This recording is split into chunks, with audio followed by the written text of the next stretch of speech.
Hello everyone, एक बार फिर से आपका स्वागत है आपके अपने यूट्यूब चैनल केमिस्ट्री मंत्रा में, जहां आज हम लोग स्टार्ट करने वाले हैं कक्षा 11 रसायन विज्ञान के चैप्टर रासायनिक आबंधन तथा आणविक संरचना को।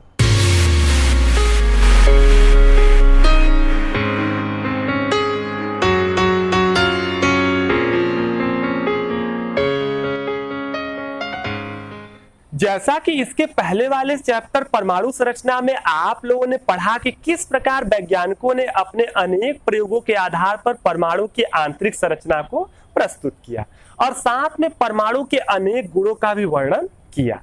लेकिन इसके बाद परमाणु संबंधित कुछ ऐसे गुण देखे गए जो वैज्ञानिकों के मन में उत्पन्न कर रहे थे अनेक प्रकार के जटिल प्रश्न।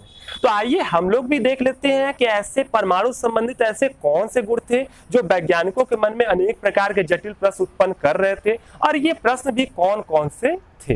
तो वैज्ञानिकों ने ये चीज नोटिस किया कि जितने प्रकार के परमाणु पाए जाते हैं उनमें से कुछ परमाणुओं को छोड़कर बाकी जितने परमाणु हैं वो प्रकृति में मुक्त अवस्था में न मिलकर वे संयुक्त अवस्था में मिलते हैं।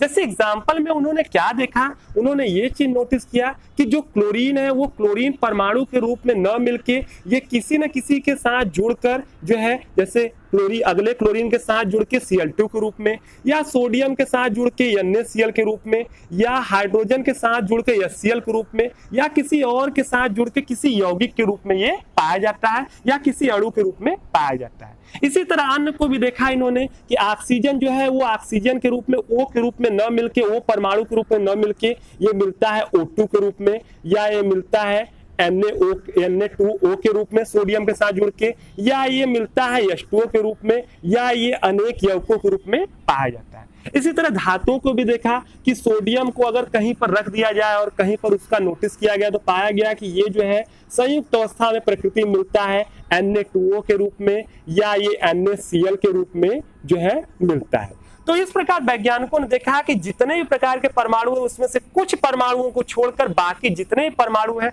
वो मुक्त अवस्था में इस तरह परमाणु के रूप में न मिलकर इस संयुक्त रूप में मिलते हैं, संयुक्त अवस्था में पाए जाते हैं। इसके साथ साथ उन्होंने ये भी देखा कि ये जो संयोजन हो रहा है यहाँ सभी प्रकार के परमाणुओं का सभी प्रकार के परमाणु संयोजन नहीं होता है, यानी सभी प्रकार के परमाणु जो है वो सभी प्रकार के परमाणुओं के साथ संयुक्त नहीं होते हैं। जैसे कहने का मतलब है कि सोडियम जो है ये ऑक्सीजन के साथ और क्लोरीन के साथ संयुक्त हो रहा है तो जरूरी नहीं है कि ये बाकी सबके साथ भी संयुक्त हो। तो उन्होंने देखा है कि सोडियम जैसे है तो सबके साथ संयुक्त नहीं हो रहा है, ऑक्सीजन के साथ क्लोरीन के साथ संयुक्त हो रहा है, लेकिन उन्होंने देखा कि पोटेशियम के साथ संयुक्त नहीं हो रहा है, या ये कैल्शियम के साथ संयुक्त नहीं हो रहा है, या लिथियम के साथ ये नहीं जुड़ रहा है। ये दूसरी बात उन्होंने नोटिस की कि सभी प्रकार के परमाणु सभी प्रकार के परमाणुओं के साथ संयुक्त नहीं होते, यानी कुछ ही प्रकार के संयोजन क्या है संभव है। तीसरी बात उन्होंने ये नोटिस की कि जो ये बनने वाले परमाणु हैं इनकी एक निश्चित ज्यामितीय आकृति होती है, निश्चित ज्यामितीय आकृति होती है, यानी एक निश्चित आकृति होती है। यानी H2O की एक आकृति है कि इसमें ऑक्सीजन और हाइड्रोजन एक निश्चित आकृति से जुड़े हैं, तो H2O के जितने भी अणु होंगे उसमें वही आकृति देखी गई। ये नहीं कि एक H2O में अलग आकृति से जुड़े हैं हाइड्रोजन और ऑक्सीजन और दूसरे में अलग तरीके से, सभी में एक ही तरीके से जुड़े हुए हैं, यानी कि जितने भी अणु हैं सब में देखी गई एक निश्चित प्रकार की आकृति। अब ये सब चीजें नोटिस करके वैज्ञानिकों के मन में कई सारे प्रश्न आए। जैसे सबसे बड़ा प्रश्न यही आया कि जो परमाणु हैं वे संयुक्त क्यों होते हैं, संयुक्त अवस्था में क्यों पाए जाते हैं, ये सबसे बड़ा प्रश्न था। दूसरा प्रश्न यही था कि सभी प्रकार के संयोजन क्यों संभव नहीं है, क्यों केवल कुछ ही प्रकार के संयोजन संभव है। और तीसरा प्रश्न ये उठा कि जो अणु होते हैं उनकी निश्चित ज्यामितीय आकृतियां क्यों होती है। तो ये तीन महत्वपूर्ण प्रश्न थे जो वैज्ञानिकों के सामने प्रस्तुत हुए। अब इसमें जो सबसे पहला प्रश्न है कि परमाणु संयुक्त क्यों होते हैं या परमाणु संयुक्त अवस्था में क्यों पाए जाते हैं, तो इसका रीजन बताया गया कि इसका रीजन है रासायनिक आबंध, यानी कि केमिकल बॉन्ड। ये बताया गया कि जो परमाणु होते हैं उनके बीच रासायनिक आबंध बन जाते हैं और उन्हीं रासायनिक आबंधों के बनने के कारण ही वो संयुक्त अवस्था में पाए जाते हैं। यानी पहले प्रश्न का उत्तर मिल गया कि जो परमाणु होते हैं वो संयुक्त अवस्था में इसलिए रहते हैं क्योंकि उनके बीच बन जाता है रासायनिक आबंध। लेकिन यहाँ पर एक और बड़ा प्रश्न खड़ा हो गया कि आखिर रासायनिक आबंध क्यों बनता है, रासायनिक आबंध बनने का क्या कारण है। तो अब सभी वैज्ञानिक जो थे वो इस बात पर लग गए और ये चीज खोज करने लगे कि आखिर रासायनिक आबंध क्यों बनता है, और सभी लोगों जो है जितने वैज्ञानिक थे वो अपनी अपनी अवधारणाएं प्रस्तुत करने लगे। लेकिन सन 1916 में दो ऐसे वैज्ञानिक थे जिन्होंने सबसे पहले इसकी सफल व्याख्या अपने अवधारणाओं द्वारा प्रस्तुत किया। सन 1916 में दो वैज्ञानिक लुईस और कौशल थे जिन्होंने पहली बार अपनी अपनी अवधारणाएं प्रस्तुत की, जिसने रासायनिक बंध की जो है सफल व्याख्या की। और इनकी जो अवधारणाएं थी, इनकी अवधारणाओं के आधार पर ही एक सिद्धांत का विकास हुआ, और वो जो सिद्धांत का विकास हुआ वो सिद्धांत कहलाया संयोजकता का इलेक्ट्रॉनिक सिद्धांत, या जिसे हम लोग अष्टक नियम के नाम से जानते हैं। अब आपको ये भी बता दें कि अभी तक आपने 9th और 10th में जितनी भी केमिस्ट्री पढ़ा है और इसमें जितने भी रासायनिक आबंधों के बारे में आपने जाना है या जिन यौगिकों का निर्माण आपने किया है, तो उनमें जो भी सिद्धांत लागू हुआ है रासायनिक आबंध का, वो यही वाला सिद्धांत लागू हुआ है। यानी अभी तक आप इसी सिद्धांत को बेस मानकर अपनी सारी पढ़ाई को पढ़े हैं। तो आइए हम लोग इस सिद्धांत को थोड़ा सा डिटेल में जान लेते हैं और जानते हैं कि ये सिद्धांत क्या था और किस आधार पर बना था। तो देखिए, लुईस और कौशल ने क्या देखा था कि उन्होंने देखा कि कुछ ऐसे भी तत्व हैं, कुछ ऐसे तत्व हैं जिनके परमाणु जो होते हैं वो मुक्त अवस्था में पाए जाते हैं, यानी वो किसी से जुड़ते नहीं है, संयुक्त नहीं होते हैं। और वो परमाणु कौन थे? वो परमाणु थे हीलियम थे, नियान थे, आर्गन थे, क्रिप्टन थे, ये सभी परमाणु थे। और इन परमाणुओं को जब उन्होंने देखा तो उन्होंने सोचा कि देखा जाए क्या इनमें कुछ समानता मिलती है, तो उनको इनमें बहुत बड़ी समानता मिल गई। और वो समानता क्या मिला? वो मिला इनका इलेक्ट्रॉनिक विन्यास। उन्होंने पाया कि इनके भी इलेक्ट्रॉनिक विन्यास बिल्कुल एक जैसे हैं। देखिए, इसके एक ही कोष होता है, उसमें इसमें होते हैं 2 इलेक्ट्रॉन। इसके 2 कोष होते हैं, एक में होता है 2 इलेक्ट्रॉन और दूसरे में होता है 8 इलेक्ट्रॉन। इसमें 3 कोष होते हैं, एक में 2 इलेक्ट्रॉन, दूसरे में 8 और तीसरे में 8 इलेक्ट्रॉन होता है। और इसमें 4 कोष होते हैं, एक में 2 होता है, दूसरे में 8, तीसरे में 18 और अंतिम में होता है 8। यानी एक बात इन्होंने नोटिस किया कि ये जो किसी से क्रिया नहीं कर रहे हैं, इनके अंतिम कोष में कितने इलेक्ट्रॉन है? 8 इलेक्ट्रॉन है। ये बिल्कुल इनके अंतिम कोष में 8 इलेक्ट्रॉन है। और जो है कि यहाँ हीलियम जो है इसमें एक ही कोष होता है, और आप जानते हैं कि पहली कोष में अधिकतम 2 इलेक्ट्रॉन हो सकते हैं। तो इसका इलेक्ट्रॉन भी माना गया कि इसमें एक कोष है और पहला कोष भरा है, तो मतलब ये भी माना गया कि इसमें अगर पहला कोष किसी में एक ही कोष हो तो उसमें अगर 2 इलेक्ट्रॉन होगा तो वो भी माना जाएगा कि वो 8 के क्या लगभग बराबर है। बस इसी को बेस मान के ये पूरा का पूरा संयोजकता का इलेक्ट्रॉनिक सिद्धांत जो है ये प्रस्तुत किया गया। और इसमें कुछ बिंदु हैं वो हम आपको समझा रहे थे। इसमें पहला बिंदु यही कहा गया कि ऐसे तत्व जिनके परमाणु के अंतिम कोष में 8 इलेक्ट्रॉन होते हैं वो बिल्कुल रासायनिक रूप से क्या होते हैं? निष्क्रिय होते हैं। वो बिल्कुल रासायनिक रूप से निष्क्रिय होते हैं, वो किसी के साथ जो है क्रिया नहीं करेंगे, क्योंकि अंतिम कोष में 8 इलेक्ट्रॉन जो है वो एक क्या स्थायी व्यवस्था है। वो क्या है? स्थायी व्यवस्था है। यानी कि स्थायी व्यवस्था है, स्थायी व्यवस्था हो जाएगी तो वो किसी से क्रिया नहीं करेंगे, क्योंकि स्थायित्व मिल गया तो अब किसी से जुड़ने की आवश्यकता नहीं। तो बोला गया उसी पॉइंट में कि अंतिम में 8 इलेक्ट्रॉन जो है स्थायी व्यवस्था है। और साथ में ये भी बताया गया है इसी सिद्धांत में कि अगर किसी में एक कोष हो, जैसे हीलियम है इसमें एक कोष है, तो इसमें अगर पहले कोष में 2 इलेक्ट्रॉन है तो वो भी स्थायी व्यवस्था मानी जाएगी। और इसके एग्जाम्पल के तौर पर बोला गया कि जितनी भी अक्रिय गैसें हैं उनके अंतिम कक्षा में 8 इलेक्ट्रॉन पाया जाता है, और इसी कारण वो किसी के साथ क्रिया नहीं करती हैं, इसीलिए वो रासायनिक रूप से क्या होती है? निष्क्रिय होती है। ये उसीलिए क्या होती है? निष्क्रिय होती है। तो इनको उत्कृष्ट गैसें या निष्क्रिय गैसें भी हम लोग कहते हैं। ये था पहला पॉइंट। दूसरा पॉइंट इसी सिद्धांत में बोला गया कि जिनके अंतिम कक्षा में 8 इलेक्ट्रॉन नहीं होता है, जिनके अंतिम कक्षा में 8 इलेक्ट्रॉन नहीं होता है, वो अपने अंतिम कक्षा में 8 इलेक्ट्रॉन पूरा करने का प्रयास करते हैं, और अंतिम कक्षा में 8 इलेक्ट्रॉन पूरा करके वो इन अक्रिय गैसों की संरचना को प्राप्त करना चाहते हैं। इन अक्रिय गैसों की संरचना को प्राप्त करना चाहते हैं। और साथ में यह बताया गया कि अक्रिय गैस संरचना प्राप्त करने के लिए, यानी अंतिम कक्षा में 8 इलेक्ट्रॉन पूरा करने के जो है 2 तरीके हैं। अंतिम कक्षा में 8 इलेक्ट्रॉन पूरा करने के 2 तरीके हैं। पहला तरीका बताया गया है कि पहला तरीका ये है कि जो वो तत्व है वो किसी दूसरे जो तत्व है उसका जो परमाणु है वो किसी दूसरे परमाणु को कुछ इलेक्ट्रॉन दे दे, या उससे कुछ इलेक्ट्रॉन क्या करे? ले ले। दो तरीके हैं अंतिम कक्षा में 8 पूरा करने का, और पहला तरीका बताया गया कि पहला तरीका ये है कि जो परमाणु है वो किसी दूसरे को अपना कुछ इलेक्ट्रॉन दे दे या उससे कुछ इलेक्ट्रॉन क्या करे, ले ले। और दूसरा तरीका ये बताया गया कि वो जो परमाणु है वो किसी दूसरे परमाणु के साथ इलेक्ट्रॉनों का क्या कर ले, साझा कर ले।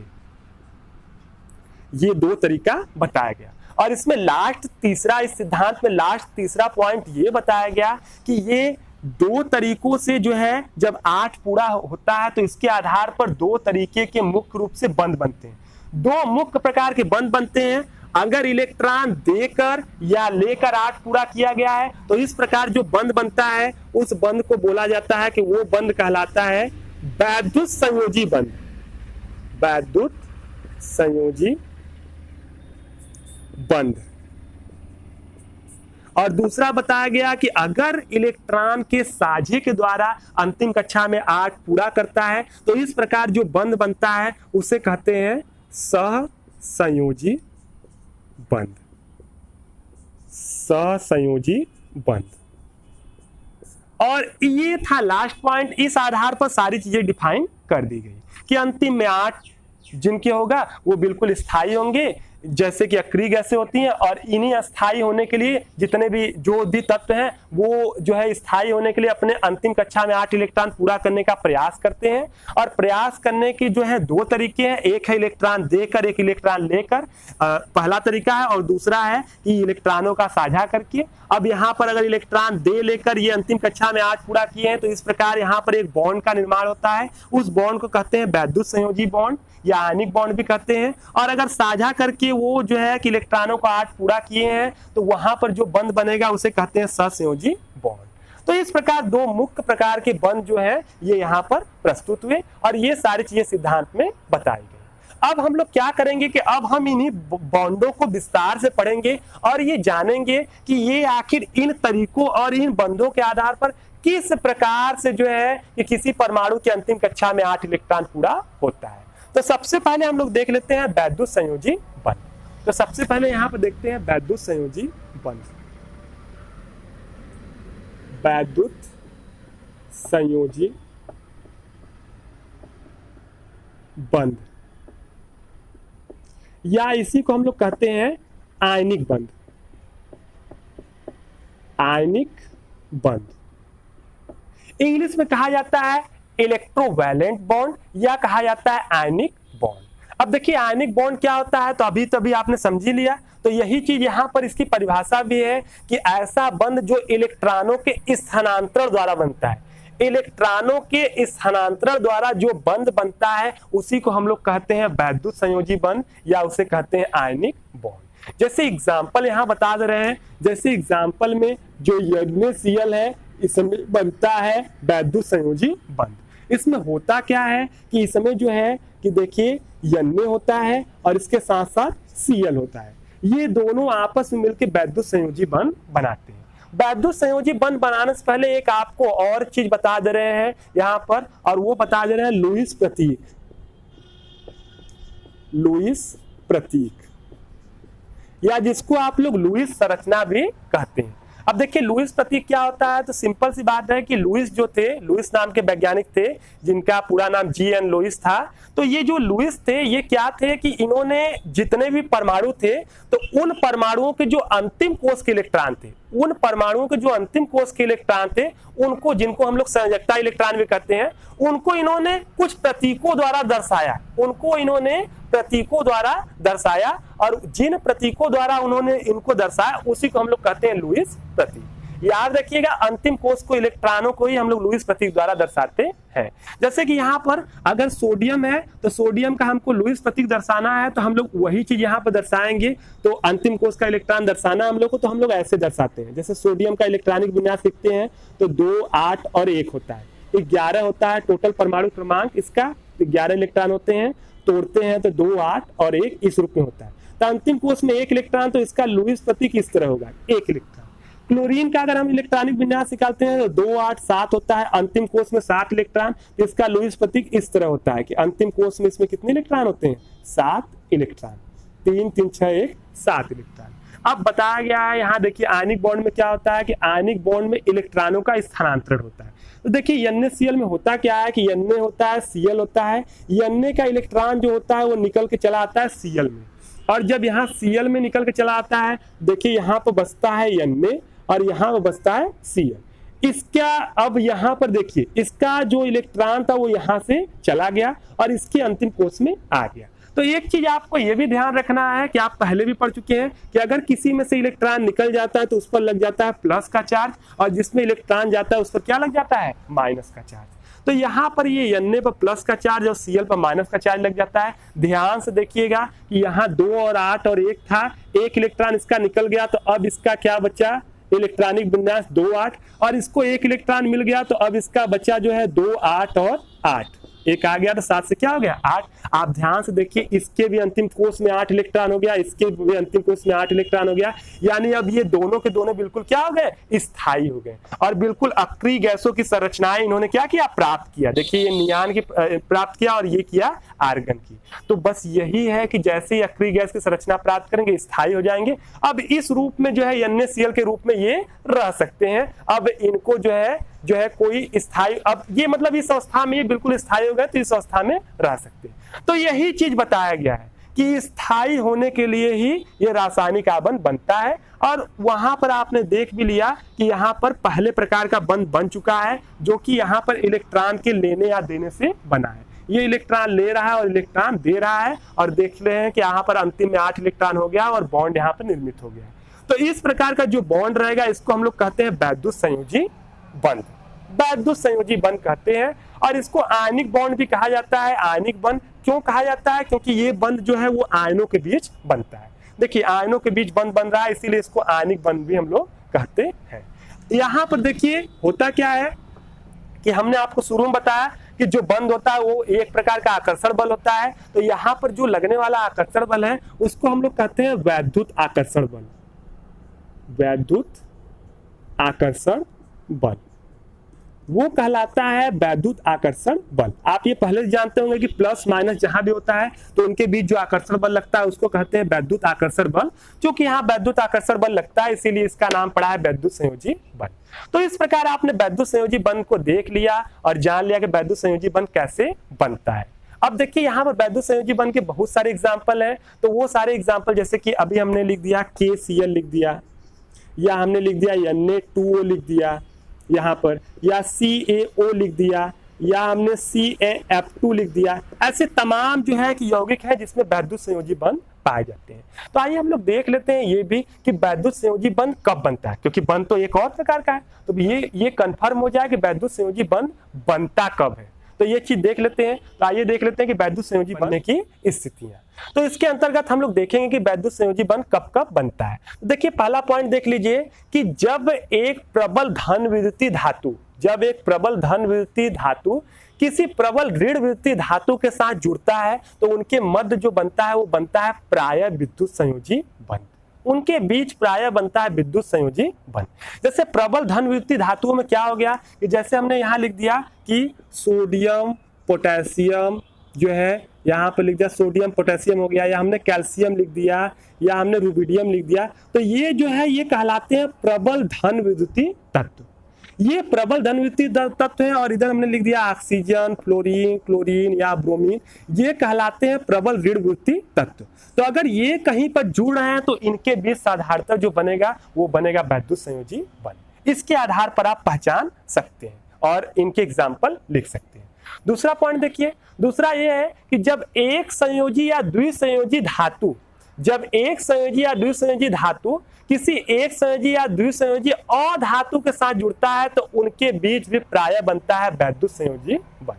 उनके बीच भी बनता है वैद्युत संयोजी बंध। क्योंकि आप पहले ही पढ़ चुके हैं हाई स्कूल में कि जो इलेक्ट्रॉन त्याग के धनायन बनाता है वो क्या है, धातु, और जो इलेक्ट्रॉन ग्रहण करके ऋणायन बनाता है वो क्या है, अधातु। तो सिंपल सी बात है कि जब आपका कोई प्रबल धातु प्रबल जो है अधातु के साथ जुड़ेगा तो उनके बीच साधारणतः क्या बनेगा, वैद्युत संयोजी बंध। और इसके लिए एक और कंडीशन दी गई है कि जब दो तत्वों के बीच जो विद्युत ऋणात्मकता है उनका अंतर 1.7 से अधिक हो जाए तो उनके बीच भी बनता है प्रायः वैद्युत संयोजी बंध।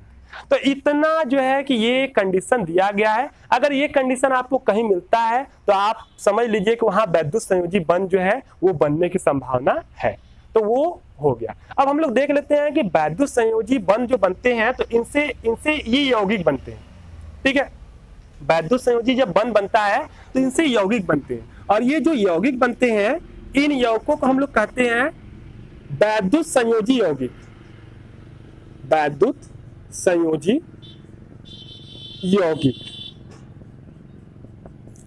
वैद्युत संयोजी यौगिक बनते हैं, या हम इनको जो है कि वैद्युत संयोजी यौगिक बनते हैं, या इसको हम लोग आयनिक यौगिक भी कहते हैं। तो आइए थोड़ा सा हम लोग ये देख लेते हैं कि वैद्युत संयोजी यौगिक जो होते हैं या आयनिक यौगिक जो होते हैं उनके क्या क्या गुण होते हैं, जो आपको आगे पढ़ने में बहुत ज्यादा जो है कि ये महत्वपूर्ण योगदान देंगे। कि इनके अगर आप वैद्युत संयोजी यौगिक के गुण जान लिए तो आगे पढ़ने में आपको बहुत आसानी होने वाली। तो आइए देखते हैं कि वैद्युत संयोजी यौगिक या आयनिक यौगिक के क्या क्या गुण होते हैं। तो इसको हम लोग मिटा देते हैं। तो आपने ये जाना कि वैद्युत संयोजी बंध या आयनिक बंध के द्वारा जिन यौगिकों का निर्माण होता है उनको हम लोग कहते हैं वैद्युत संयोजी या आयनिक यौगिक। आइए देख लेते हैं आयनिक यौगिकों के सामान्य लक्षण क्या क्या होते हैं या इनके गुण क्या क्या होते हैं। तो इसका फर्स्ट यही गुण है कि जो आयनिक यौगिक होते हैं वो अणुओं से न मिलके आयनों से मिलके बने होते हैं। यानी सिंपली कहने का मतलब है कि अगर हम बात करेंगे कि NaCl कहीं पर अगर कहीं यौगिक के रूप में रखा है तो NaCl जो है वो अणु से नहीं बना है बल्कि वो Na+ और Cl- आयनों से मिलके बना होता है। दूसरा ये इसका है, दूसरा इसका गुण ये है कि जो वैद्युत संयोजी यौगिक होते हैं उनके बीच में जो लगने वाला बल होता है वो प्रबल स्थिर वैद्युत बल होता है। इसके बीच में लगने वाला बल जो होता है वो स्थिर वैद्युत बल होता है वो, और ये एक प्रकार का वो क्या है, प्रबल बल है। प्रबल यानी वो बहुत ही पावरफुल बल है। तीसरा इसका ये गुण है कि अगर हम लोग वैद्युत संयोजी यौगिक जो है इसको जल में घोलें, या किसी ध्रुवीय विलायक में घोलते हैं तो ये उनमें क्या होता है, विलय हो जाता है। वही अध्रुवीय विलायकों में इसको घोला जाए तो उसमें विलय नहीं होता है। यानी ये जल में घुल जाएगा, लेकिन आप इसको तेल में घोलना चाहेंगे तो ये तेल में विद्युत संयोजी यौगिक घुलते नहीं है। उसका रीजन आप बाद में जानेंगे। तीसरा पॉइंट ये है कि अगर आप इसको जल में, चौथा पॉइंट है कि अगर आप इसको जल में घोलते हैं तो ये जल में घुलने के बाद आयनों में क्या होता है, टूट जाता है। ये टूट जाता है आयनों में। और पांचवा इसका गुण ये है कि अगर आप इसके जलीय विलयन या इसके गलित अवस्था में विद्युत धारा का चालन करते हैं, तो ये इसमें विद्युत धारा का क्या होगा, चालन होने लगेगा। यानी इसके गलित अवस्था या विलयन में अगर आप इसको गला दिए या इसको जल में घोल के विलयन बना दिए और इसमें से आप विद्युत धारा प्रवाहित करना चाहेंगे तो इसमें से विद्युत धारा क्या हो जाएगी, प्रवाहित हो जाएगी। और अगला गुण ये है कि ये जो होते हैं ये सामान्यतः जो होते हैं ठोस अवस्था में पाए जाते हैं, क्योंकि इनके बीच लगने वाला बल बहुत ही क्या होता है, मजबूत होता है। और साथ में इनके जो गलनांक और क्वथनांक होते हैं वो भी होते हैं काफी उच्च। क्यों होते हैं, क्योंकि इनके बीच में लगने वाला बल इतना मजबूत होता है कि उसको तोड़ने के लिए बहुत अधिक ऊर्जा की आवश्यकता होती है। तो ये आपने देख लिया विद्युत संयोजी यौगिकों के गुण या उनके लक्षण। अब एक और पॉइंट हम लोग देख लेते हैं और वो है वैद्युत संयोजकता। वैद्युत संयोजकता जिसको कि हम लोग इंग्लिश में कहते हैं जो है इलेक्ट्रोवैलेंसी। इसको इंग्लिश में कहा जाता है इलेक्ट्रोवैलेंसी। तो ये जान लेते हैं कि वैद्युत संयोजकता क्या होता है। तो बहुत ही सिंपल सा है कि किसी भी जो है वैद्युत संयोजी बॉन्ड में जब वैद्युत संयोजी बॉन्ड बनता है तो उसमें किसी परमाणु द्वारा जितना इलेक्ट्रॉन त्यागा जाता है या किसी परमाणु द्वारा जितना इलेक्ट्रॉन ग्रहण किया जाता है वही इलेक्ट्रॉनों की संख्या जो होती है वही कहलाती है उस परमाणु की वैद्युत संयोजकता या उस तत्व की वैद्युत संयोजकता। जैसे आपने देखा था कि NaCl में Na एक परमाणु दे रहा था और क्लोरीन एक परमाणु ले रहा था, तो Na की वैद्युत संयोजकता जो है वो 1 है और क्लोरीन की वैद्युत संयोजकता क्या है, 1 है। लेकिन अगर हम लोग सोडियम ऑक्साइड लें Na2O, तो Na2O में अगर हम लोग देखें तो सोडियम जो होता है इसकी संरचना हम बना दे रहे हैं तो कुछ और बेटर आपको समझ में आएगा। देखिए Na2 में होता क्या है कि यहाँ पर ऑक्सीजन होता है और यहाँ पर 2 सोडियम होते हैं। यहाँ पर ऑक्सीजन जो होता है इसका इलेक्ट्रॉनिक विन्यास होता है 2 और 6 और इसका होता है 2 8 और 1। तो तो यहाँ पर जब बॉन्ड बनता है तो पहले लुईस संरचना बना दे रहे हैं, इसमें 6 इलेक्ट्रॉन और इसमें 1 इलेक्ट्रॉन और इसमें भी 1 इलेक्ट्रॉन। तो जब बॉन्ड बनता है तो ये अपना इलेक्ट्रॉन जो है कि एक इसको दे देता है और ये भी इसको दे देता है। तो देखिए इनके में हो जाएगा 8-8 इलेक्ट्रॉन, एक एक प्लस चार्ज लग जाएगा और ये 2 इलेक्ट्रॉन लेगा जब इनका एक एक, तो इसके में भी 8 हो जाएगा और इस पर लग जाता है 2 माइनस। तो इस प्रकार जो संरचना बनती है वो इस प्रकार से बनती है कि Na प्लस O 2 माइनस और Na प्लस। तो ये आपका सूत्र जो होता है वो होता है Na2O का। तो यहाँ पर भी वही देखेंगे कि सोडियम जो है एक एक इलेक्ट्रॉन दिया तो सोडियम की वैद्युत संयोजकता जो होती है 1 और ऑक्सीजन 2 लिया इलेक्ट्रॉन तो इसकी वैद्युत संयोजकता क्या होती है 2। तो आप वैद्युत संयोजकता जो होता है उसको बड़े आसानी से समझ गए होंगे और संरचना भी समझ गए होंगे कि हम लोग संरचना कैसे बनाते हैं। आगे चल के हम आपको अनेक संरचनाएं बनाएंगे। उससे पहले हम लोग जो अगला बॉन्ड है उसको पढ़ लेते हैं और अगला बॉन्ड जो है वो है सहसंयोजी बॉन्ड। तो आइए देख लेते हैं कि सहसंयोजी बॉन्ड क्या होता है। तो हम लोग अगला बॉन्ड जो देखते हैं वो सहसंयोजी बॉन्ड देखते हैं, जिसको इंग्लिश में हम लोग कहते हैं कोवैलेंट बॉन्ड। कोवैलेंट बॉन्ड, सहसंयोजी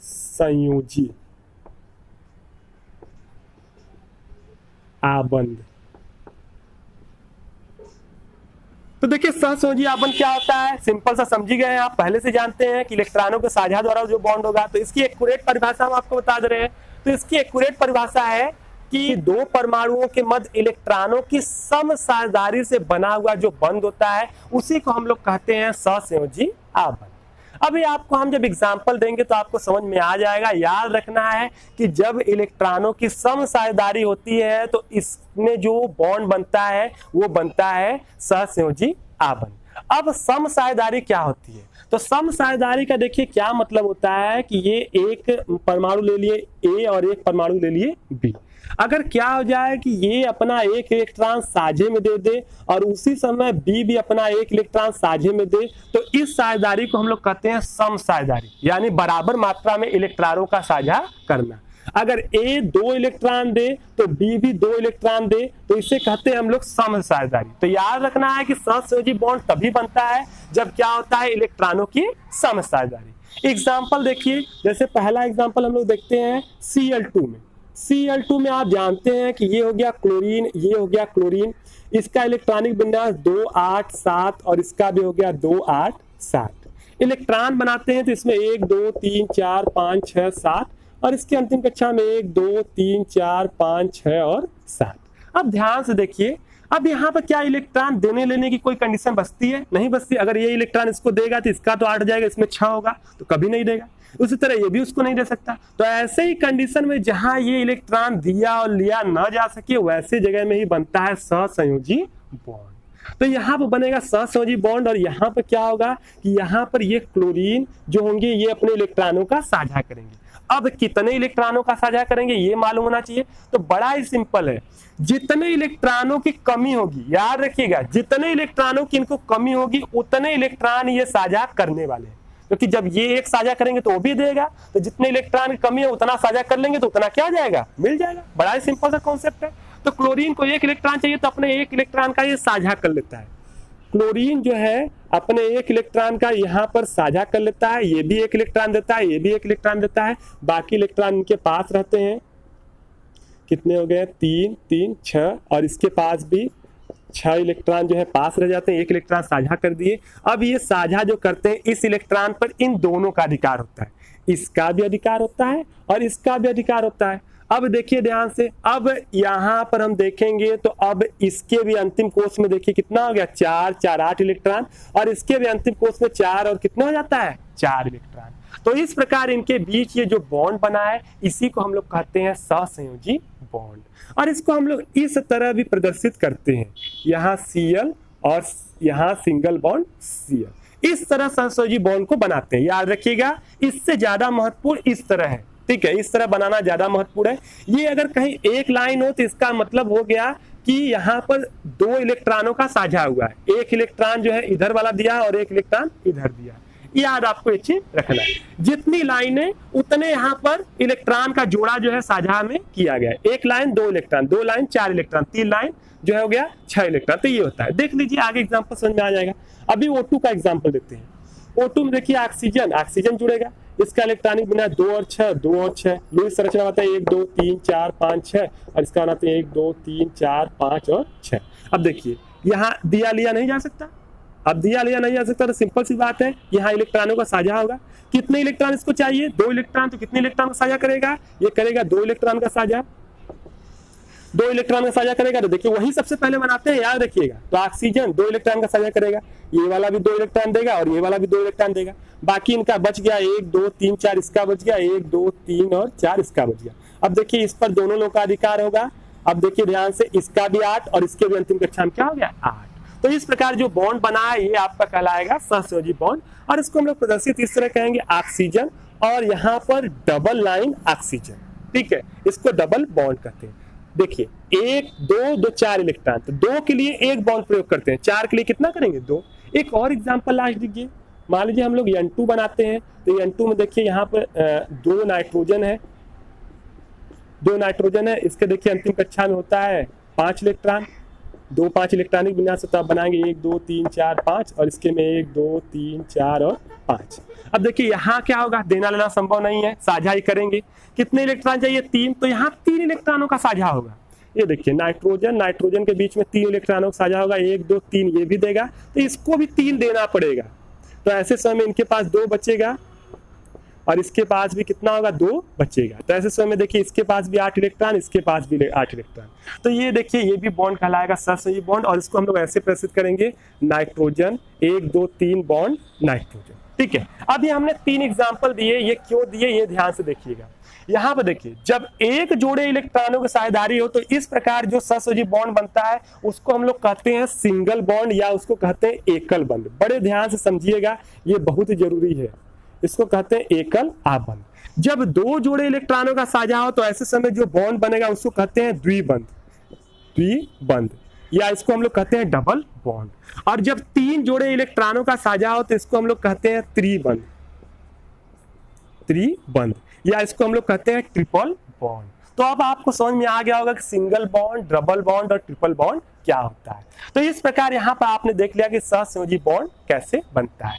ये जैसे हमने एक ही प्रकार के परमाणुओं के बीच बनाया, आप अलग अलग परमाणुओं के बीच भी बना सकते हैं। जैसे अगर हमने ले लिया यहाँ पर, जैसे हमने लिया HCl, तो HCl में जरूरी नहीं कि आप एक ही, अलग अलग है तो भी बना सकते हैं। देखिए HCl में क्या हो गया, हाइड्रोजन होता है, क्लोरीन होता है, ठीक है। इसके अंतिम कक्षा में देखिए कितना है, बस केवल 1 इलेक्ट्रॉन होता है, इसके में 1 2 3 4 5 6 और 7, इसका अलग बना देते हैं। तो अभी अभी आपने देखा क्लोरीन में 7 और इसके में 1 हो गया। अब देखिए जब ये होगा तो इसको कितना चाहिए, 1 चाहिए, क्योंकि पहली कक्षा में अधिकतम कितने इलेक्ट्रॉन होते हैं, 2। हीलियम की संरचना प्राप्त करनी है तो इसको 1 चाहिए, और इसको भी कितना चाहिए, 1 चाहिए, ठीक है। इसको 1 चाहिए, इसको भी 1 चाहिए, तो ये दोनों क्या करेंगे, सहसंयोजी बॉन्ड बनाएंगे। यहाँ देखिए ये हो गया हीलियम, ठीक है, और ये हो गया क्लोरीन। आप ध्यान से देखिए इसको भी 1 चाहिए ताकि 2 इलेक्ट्रॉन हो जाए, और इसको भी तो 1 इलेक्ट्रॉन में साझा करेंगे। इसके पास कोई इलेक्ट्रॉन नहीं बचेगा, इधर जो है इसके पास बचेगा 3 3 6 इलेक्ट्रॉन। अब देखिए इसका भी 8 पूरा हो गया और इसका भी 8 पूरा हो गया, और यहाँ बॉन्ड बनेगा H और Cl के बीच सिंगल बॉन्ड। तो अलग अलग के बीच में बना सकते हैं। इसी तरह तमाम H2, और हम आपको आगे चल के ढेर सारे बहुत बड़े बड़े बॉन्ड सिखाएंगे, कितने आसानी से बनता है सब बताएंगे, ठीक है। तो ये आपने देख लिया। अच्छा देखिए बहुत लोगों के मन में ये कंफ्यूजन होता है कि HCl के बीच में वैद्युत संयोजी बॉन्ड होता है, लेकिन नहीं, इसके बीच वैद्युत संयोजी बॉन्ड नहीं होता है, बल्कि इसके बीच होता है सहसंयोजी बॉन्ड, याद रखिएगा, ठीक है। और ये हमको मत कहिएगा कि HCl को तो जल में डालते हैं तो H+ और Cl- में टूट जाता है, तो ये चीज होता है। तो ये जरूरी नहीं है कि वैद्युत संयोजी बॉन्ड में हो, ये सहसंयोजी बॉन्ड में भी एक कंडीशन देखने को मिलती है। आगे हम आपको समझाएंगे कब मिलती है। तो ये सारी चीजें आपने देख लिया। अब यहीं पर एक और पॉइंट है जो है सहसंयोजकता। पूछा जाता है कि सहसंयोजकता क्या होता है, इधर लिख देते हैं सहसंयोजकता, संयोजकता, ठीक है। सहसंयोजकता क्या होता है, इसको कोवैलेंसी बोलते हैं। कोवैलेंसी क्या होता है, तो सिंपल सी बात है कि जब कोई सहसंयोजी बॉन्ड बनता है तो सहसंयोजी बॉन्ड में किसी एक परमाणु द्वारा साझा किया गया जो इलेक्ट्रॉन है वही उसकी कहलाती है सहसंयोजकता।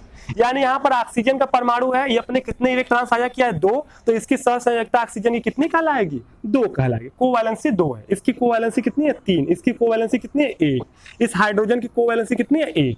जितना ये अपने सहसंयोजी बॉन्ड में इलेक्ट्रॉन साझा करता है वही उसकी कहलाती है सहसंयोजकता या कोवैलेंसी। ये भी आपने जान लिया। चलिए जान लेते हैं कि सहसंयोजी बॉन्ड कब कब बनते हैं या सहसंयोजी बॉन्ड बनने की स्थितियां। तो आइए देखते हैं सहसंयोजी बॉन्ड बनने की स्थितियां। तो पहली स्थिति सबसे महत्वपूर्ण देख लेते हैं कि सहसंयोजी बॉन्ड कहाँ कहाँ बनता है। तो सबसे पहली स्थिति है कि जब दो तत्वों के बीच विद्युत ऋणात्मकताओं का अंतर बहुत कम होता है। दो तत्वों की विद्युत ऋणात्मकताओं के बीच का अंतर बहुत कम होता है तो उनके बीच बनता है साधारणतः सहसंयोजी बॉन्ड, याद रखना है। दूसरी चीज आपको ध्यान रखना है कि जब दो अधातु आपस में जुड़ते हैं तो उनके बीच साधारणतः बनता है सहसंयोजी बॉन्ड। 99% चांस रहेगा कि अगर दो अधातु आपस में जुड़ेगा तो उनके बीच सहसंयोजी बॉन्ड बनना ही है। कुछ जगहों पर उसके अपवाद पाए जाते हैं। ऐसा क्यों होता है आप जानते हैं? ऐसा इसलिए होता है कि जो अधातु होते हैं, अधातु क्या करते हैं, इलेक्ट्रॉन लेने की प्रकृति होती है। तो जब दो अधातु होंगे दोनों में इलेक्ट्रॉन लेने की ही प्रकृति होगी, तो जब दोनों जुड़ेंगे तो उनके बीच तो वैद्युत संयोजी बंध बनेगा ही नहीं, क्योंकि कोई इलेक्ट्रॉन देने वाला नहीं होगा। तो उनके बीच जनरली क्या बनता है, उनके बीच बनता है जो है आपका सहसंयोजी बॉन्ड। ये वाला पॉइंट अगर आप याद रखेंगे तो आपको बता रहे हैं कि आप तुरंत पहचान लेंगे कौन सहसंयोजी बना है और कौन बना है विद्युत संयोजी बॉन्ड। और तीसरा जो कंडीशन ये है कि जब समान प्रकार के परमाणु आपस में जुड़ते हैं तो उनके बीच भी बनता है सहसंयोजी बॉन्ड। क्यों बनता है? क्योंकि उनकी जो विद्युत ऋणात्मकताएं होती हैं वो बिल्कुल क्या होती हैं, बराबर होती हैं। और आप जानते हैं जब समान विद्युत ऋणात्मकता वाले तत्व बनेंगे तो उनके बीच तो सहसंयोजी बॉन्ड बनना ही है। विद्युत ऋणात्मकता आप इसके पहले वाले चैप्टर में पढ़ चुके हैं कि विद्युत ऋणात्मकता क्या होता है, उसका क्या रोल होता है। इसके बाद एक और पॉइंट जान लीजिए कि जब किसी यौगिक में किसी तत्व की जो संयोजकता होगी वो 3 या 3 से अधिक होगी तो ऐसे समय में भी वहां साधारणतः बनता है सहसंयोजी बंध। तो ये था सहसंयोजी बॉन्ड। अब इससे एक और पॉइंट पढ़ लीजिए इसी से जुड़ा हुआ कि सहसंयोजी बॉन्ड कितने प्रकार के होते हैं। ये आपके लिए बड़ा मायने रखने वाला है। इसको हम लोग यहाँ पर थोड़ा देखेंगे, फिर आगे विस्तार से पढ़ेंगे कि सहसंयोजी बॉन्ड कितने प्रकार के होते हैं। तो देखिए सहसंयोजी बॉन्ड जो होते हैं वो 2 प्रकार के होते हैं। पहला होता है ध्रुवीय सहसंयोजी बॉन्ड और दूसरा होता है अध्रुवीय सहसंयोजी बॉन्ड। तो चलिए देखते हैं कि ध्रुवीय सहसंयोजी बॉन्ड क्या होता है।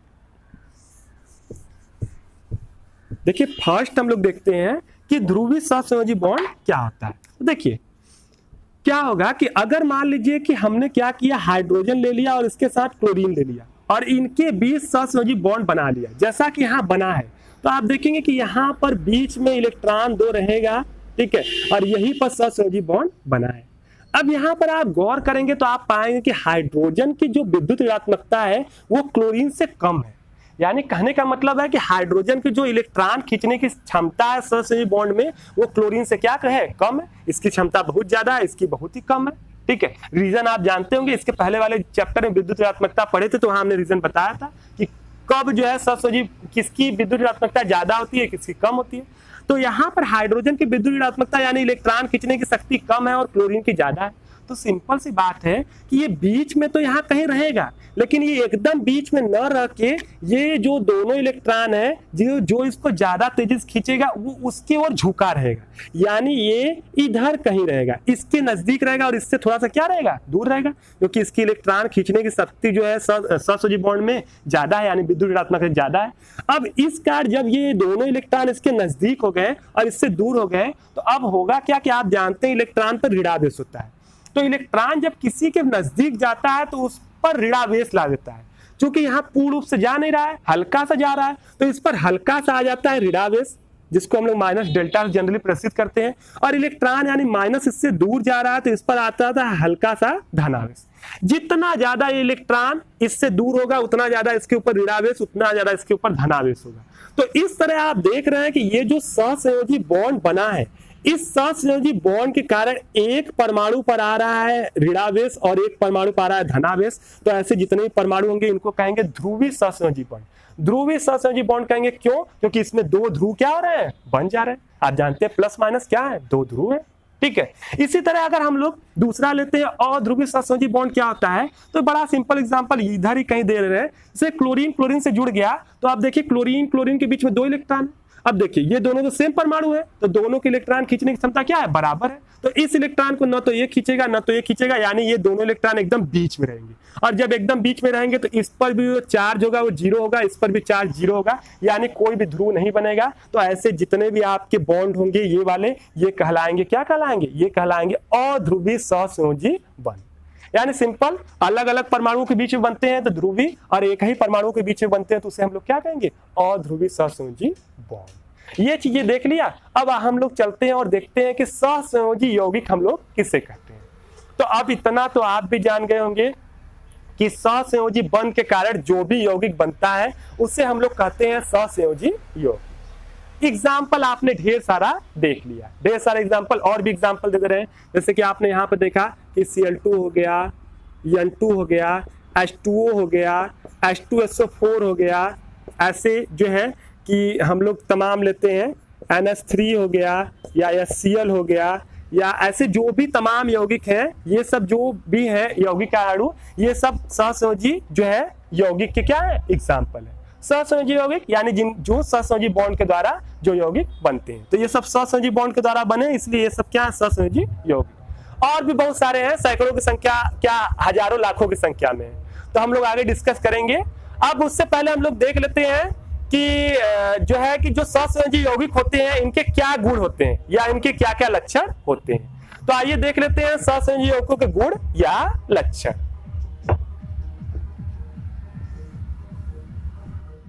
तो आइए देख लेते हैं सहसंयोजी यौगिकों के गुण या उनके मुख्य लक्षण। तो सहसंयोजी यौगिकों का जो पहला लक्षण है वो यही है कि ये जो होते हैं ये अणुओं से मिलके बने होते हैं। अभी आपने आयनिक बॉन्ड में देखा कि जो आयनिक यौगिक होते हैं वो आयनों से मिलके बने होते हैं, लेकिन जो सहसंयोजी यौगिक होते हैं वो अणुओं से मिलके बने होते हैं। दूसरा पॉइंट ये है कि इनके बीच जो कार्य करने वाला जो बल है वो क्षीण वान डेर वाल बल होता है, दुर्बल वान डेर वाल बल होता है। आयनिक यौगिकों में क्या हो रहा था कि प्रबल स्थिर वैद्युत बल कार्य कर रहा था, लेकिन यहाँ अणुओं के बीच में कोई विशेष प्रकार का आकर्षण बल नहीं होता है, बल्कि दुर्बल वान डेर वाल बल काम करता है।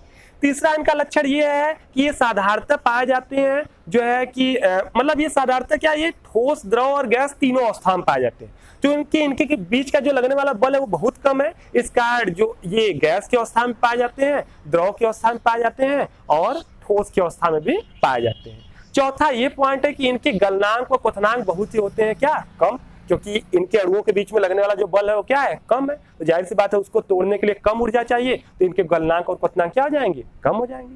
अगला पॉइंट ये है कि इनके जो जलीय विलयन होते हैं, वो साधारणतः क्या होते हैं, वो विद्युत के कुचालक होते हैं, क्योंकि ये जल में जाने के बाद साधारणतः आयनों में नहीं टूटते हैं। हालांकि कुछ इसके अपवाद हैं, जैसे HCl, H2SO4 या तमाम अम्ल ऐसे हैं जो इसके अपवाद हैं, जो जल में जाने के बाद आयनित हो जाते हैं तो वो विद्युत धारा का संचालन करते हैं। लेकिन सामान्यतः अधिकतर सहसंयोजी यौगिक जो होते हैं वो जलीय विलयन में विद्युत धारा का संचालन नहीं करते हैं।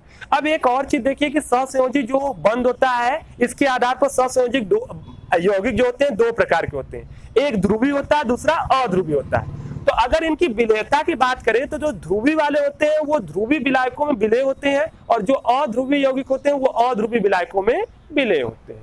तो सिंपल ये चीज आप समझ रहे होंगे। आपको ध्रुवी विलायक बता दें, जैसे ध्रुवी विलायक में आपका क्या हो गया, तो ध्रुवी विलायक में आपका जैसे जल जो है वो ध्रुवी विलायक है, और ध्रुवी विलायक में जैसे आप ब्रोमीन ले सकते हैं, तो ब्रोमीन क्या है, अध्रुवी विलायक है। तो ये जो जैसा रहता है वो उसी अनुसार उसमें विलय हो जाता है। तो ये जो थे ये थे। और एक लास्ट और देख लीजिए कि सहसंयोजी यौगिक के जो अणु होते हैं, जो सहसंयोजी यौगिक के अणु होते हैं, उनकी प्रकृति जो होती है वो दिशात्मक होती है। उनकी प्रकृति दिशात्मक होती है, यानी कि उनकी एक विशेष प्रकार की ज्यामितीय आकृति होती है।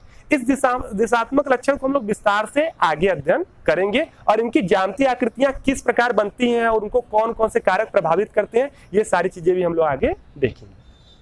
तो ये सहसंयोजी यौगिक के मुख्य गुण या लक्षण थे, तो ये आपने देख लिया।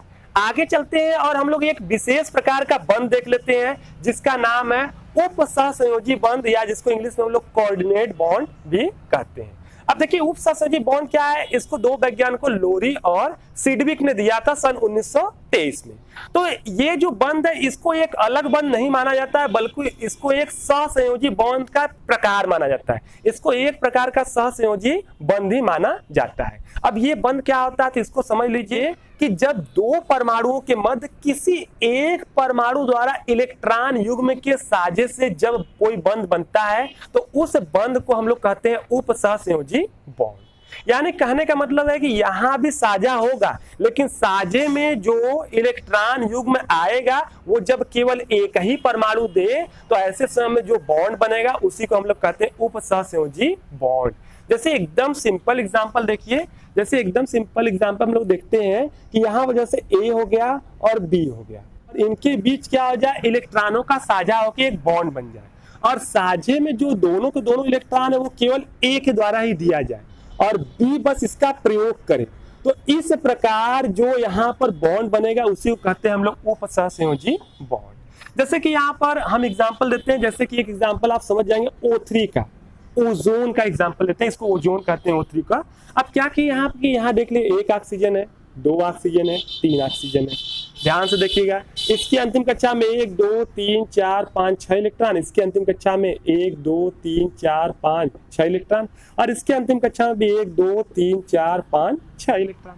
ये 3 इलेक्ट्रॉन हो गए, मतलब 6 इलेक्ट्रॉन हो गए। अब देखिए जब बॉन्ड बनेगा तो ये दोनों आपस में जुड़ते हैं, इलेक्ट्रॉनों का साझा करेंगे, इलेक्ट्रॉनों को साझा करेंगे तो 2 इलेक्ट्रॉन ये देगा और 2 इलेक्ट्रॉन ये देगा।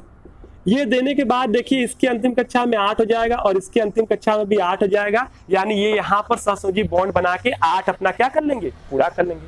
अब यहाँ पर 8 पूरा कर लेंगे तो O3 में क्या होगा, ये देखिए 3 ऑक्सीजन जुड़े हैं तो 2 ऑक्सीजन तो सहसंयोजी बॉन्ड द्वारा पूरा हो गए, तो देखिए इनकी अंतिम कक्षा में कितने 8 इलेक्ट्रॉन पूर्ण हो गए।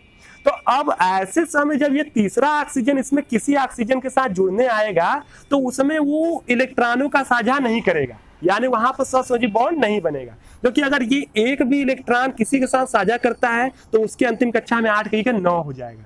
तो ऐसे समय ये जो तीसरा वाला आएगा ये क्या करेगा कि किसी एक ऑक्सीजन के 2 इलेक्ट्रॉनों के साथ जो है साझा करेगा, किसी भी ऑक्सीजन के 2 इलेक्ट्रॉनों के साथ ये साझा करेगा 2 इलेक्ट्रॉनों का, लेकिन अपना कोई भी इलेक्ट्रॉन साझेदारी में नहीं लगाएगा, यानी कुछ इस टाइप का बॉन्ड बनेगा। तो अब देखिए इसका भी 8, इसका भी 8 और इसका भी क्या हो गया, 8 हो गया, तीनों का 8 हो गया। लेकिन देखिए ये बॉन्ड तो पूर्ण रूप से सहसंयोजी है, लेकिन ये देख रहे हैं कि ये पूर्ण रूप से सहसंयोजी नहीं है, क्योंकि इसमें दोनों इलेक्ट्रॉन केवल एक ही परमाणु द्वारा दिए गए हैं। तो इसी बॉन्ड को हम लोग कहते हैं उपसहसंयोजी बॉन्ड या कोऑर्डिनेट बॉन्ड। ये आप समझ गए होंगे, बहुत सिंपल है, अब तो आपको बिल्कुल अच्छे से आ गया होगा।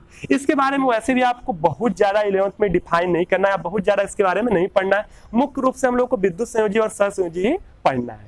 तो यहाँ पर इसको बॉन्ड के रूप में कैसे दर्शाएंगे, तो देखिए इसको ऐसे दर्शाते हैं कि ऑक्सीजन, डबल बॉन्ड ऑक्सीजन, और ये दिखाते हैं कि ये यहाँ पर एक बॉन्ड है और इस ऑक्सीजन के साथ इस तरह के तीर से इसको दर्शाते हैं, या हम लोग जनरली इसको जो है कि इसी तरह भी दर्शा देते हैं, इस तरह भी दर्शा देते हैं, और साथ में हम लोग इलेक्ट्रॉन दर्शा देते हैं, तो सब कुछ समझ में आ जाता है। जैसे इसके पास दर्शाएंगे 1 2 3 4 बचा हुआ, इसके पास 1 2 इलेक्ट्रॉन हो गया, और यहाँ पर इसके पास दर्शा देते हैं 1 2 3 4 5 6।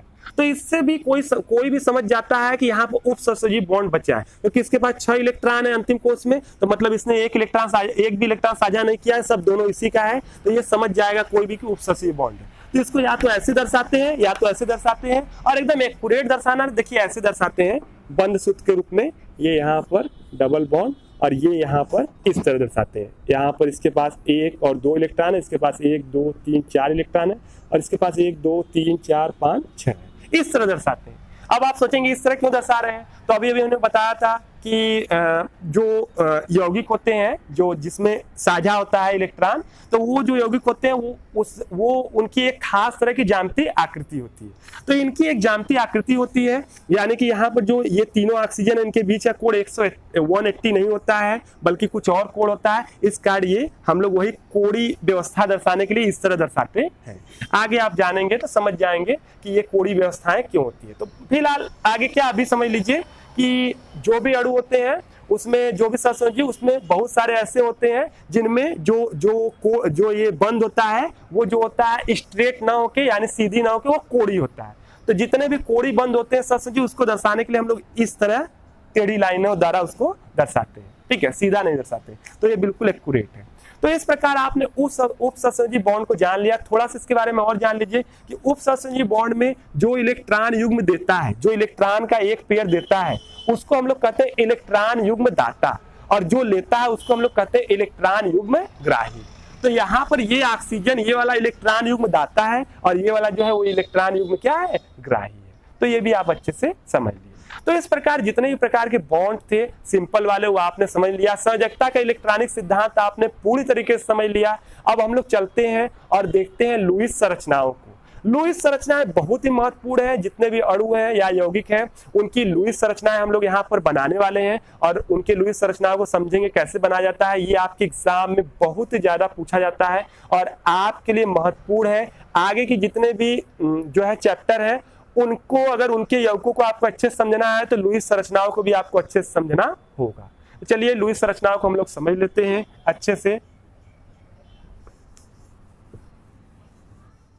तो आइए हम लोग देख लेते हैं लुईस संरचनाएं कि हम लोग इन यौगिकों का लुईस संरचना कैसे बनाते हैं, जिनमें हमने आयनिक यौगिक के कुछ एग्जाम्पल लिए हैं और कुछ सहसंयोजी यौगिकों के एग्जाम्पल भी हमने लिया है। तो देखिए आयनिक यौगिक कैसे पहचानेंगे, सिंपल हमने आपको पहले ही बता दिया था कि जब प्रबल धनवृत्ति धातु किसी और धातु के साथ जुड़े तो वो आयनिक यौगिक होगा। तो एग्जाम में अगर आपको कहीं ऐसा मिल जाए जिसमें कोई प्रबल धनवृत्ति धातु या ऐसे कि पोटेशियम, कैल्शियम, सोडियम या मैग्नीशियम या बेरियम या ऐसे कोई भी धातु जो हो वो इधर के किसी और धातु से जुड़ा हो जैसे क्लोरीन, फ्लोरीन या ऑक्सीजन से, तो उनके बीच में जनरली आयनिक बॉन्ड बनता है। तो वहां पर आप आयनिक बॉन्ड के हिसाब से लुईस संरचना बनाएंगे। और अगर यहाँ अधातुओं के बीच बॉन्ड बना यानी दोनों अधातु हैं तो उनमें सहसंयोजी बनेगा। ये बड़े आसानी से आप पहचान सकते हैं। एक बार पहचानने के बाद बस आपको बॉन्ड बनाना है। तो देखिए ये आयनिक यौगिक है, तो देखिए पहला कैसे बनेगा लुईस संरचना, लुईस स्ट्रक्चर जिसे हम लोग कहते हैं। केसीएल की बनाना जानते हैं, विद्युत संयोजी बॉन्ड बनेगा। तो विद्युत संयोजी बॉन्ड में आपको पता है यहाँ के बना देते हैं, सीएल बना देते हैं। आपको पता है कि इसमें एक में से इलेक्ट्रॉन निकल के दूसरे में जाता है। एक में जो है कि अंतिम कोष में कोई इलेक्ट्रॉन नहीं रहेगा और दूसरे में 8 होगा। तो ये आपको देखना है कि यहाँ पर पोटेशियम के अंतिम कक्षा में 1 इलेक्ट्रॉन होता है, क्लोरीन में 7। तो करना आपको कुछ नहीं है, आपको क्लोरीन के अंतिम कक्षा में बना देना है 7 इलेक्ट्रॉन और इसका जो 1 है उसको इसमें डाल देना है। इसके बाद इस पर जो इलेक्ट्रॉन दिया उसका 1 प्लस लगेगा और 1 इलेक्ट्रॉन लिया है तो माइनस बनेगा। यही इसका हो गया लुईस संरचना। बहुत सिंपली बना सकते हैं। आपको कोई ट्रिक या कोई कुछ सीखने की जरूरत नहीं है, आप डायरेक्टली समझ गए तो बना दीजिए और उस पर तमाम कॉन्सेप्ट है वो कोई जरूरी नहीं है। आप डायरेक्ट बनाएंगे वही आपको ज्यादा आसान पड़ेगा। या इसको हम लोग बंध सूत्र के रूप में ऐसे लिखते हैं। बंध के रूप में कैसे लिखेंगे, इसको लिखेंगे के प्लस और ये क्या है Cl माइनस। इस रूप में भी हम लोग इसको दर्शाते हैं। देखिए दूसरा हम लोग CaCl2 कैसे लिखते हैं।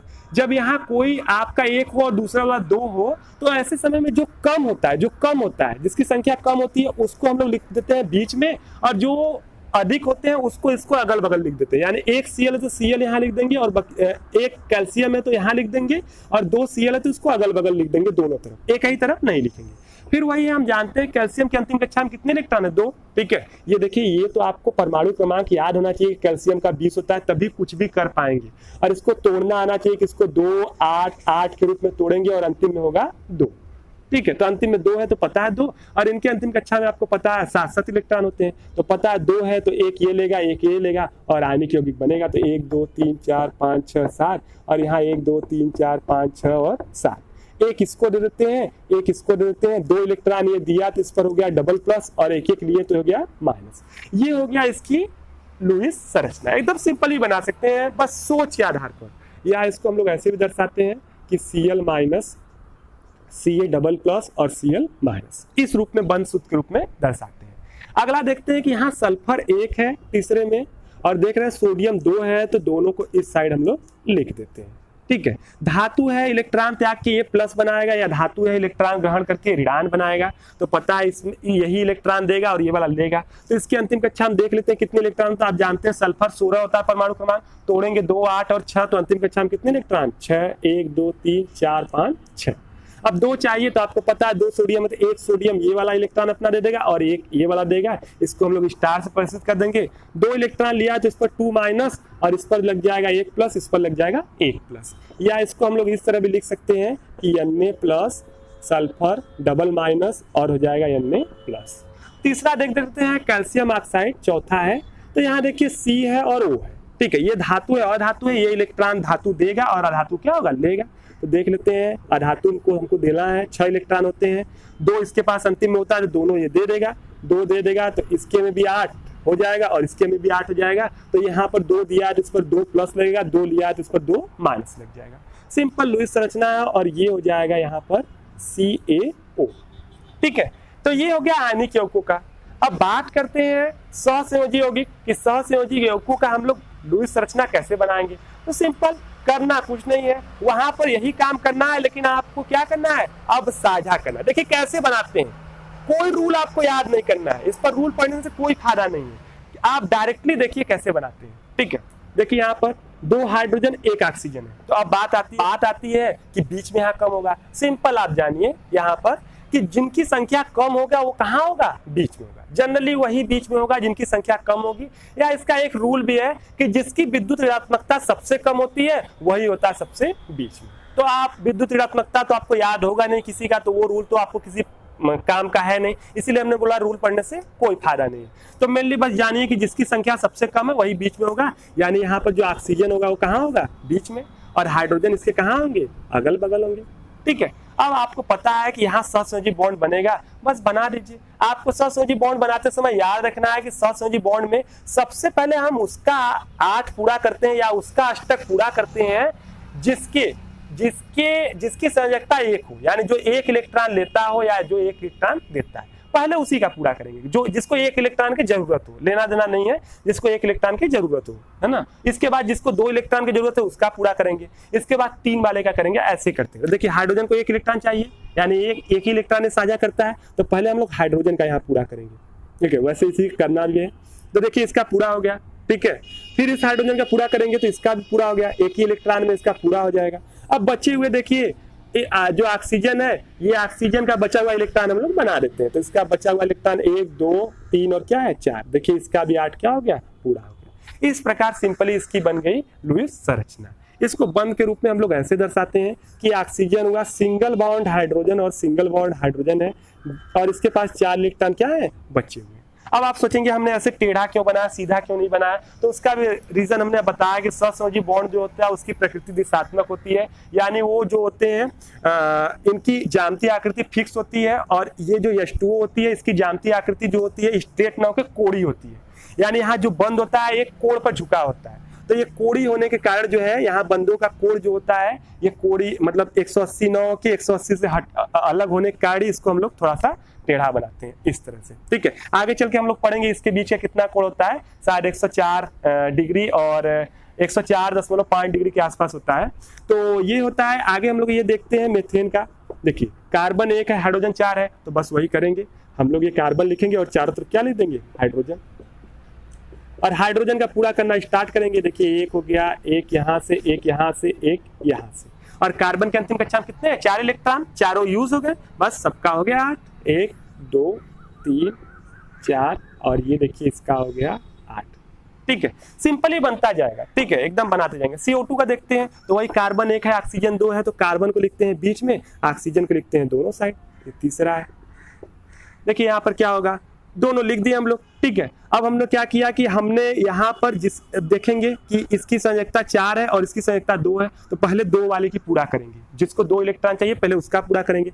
तो इस ऑक्सीजन का पूरा करेंगे, तो यहाँ पर 2 इलेक्ट्रॉन इस कार्बन से लेगा, तो इसका हो जाएगा 1 2 3 4, इसका हो जाएगा 8 पूरा। फिर इसका करेंगे, ये भी 2 इलेक्ट्रॉन जो है लेगा इस कार्बन से, तो इसका भी हो जाएगा 8 क्या हो जाएगा, पूरा। और इसके बाद देखते हैं कार्बन में 4 इलेक्ट्रॉन थे, चारों यूज हो गए, तो इसका भी 8 अपने आप क्या हो जाएगा, पूरा। बंद के रूप में दर्शाएंगे तो इस तरह दर्शाएंगे कि C इधर होगा और डबल बॉन्ड इधर हो, और डबल बॉन्ड क्या हो जाएगा, इधर हो। इसके पास 1 2 3 4 इलेक्ट्रॉन, इसके पास 1 2 3 4 इलेक्ट्रॉन। इसका भी हम लोग बंद के रूप में दर्शा सकते हैं कि C हो, सिंगल बॉन्ड इधर H, इधर H, इधर H, और इधर हो गया H। तो इस प्रकार हम लुईस संरचना बना सकते हैं। उपसहसंयोजी बॉन्ड का आपको लुईस संरचना बहुत ज्यादा नहीं बनाना है, फिर भी हम आपको एक आध एग्जांपल दे रहे हैं। जैसे मान लीजिए CO, एक सिंपल एग्जांपल दे रहे हैं CO, इसको हम लोग क्या करते हैं, कार्बन मोनोऑक्साइड कहते हैं। इसका बनाते हैं, देखते हैं। देखिए कार्बन है, ऑक्सीजन।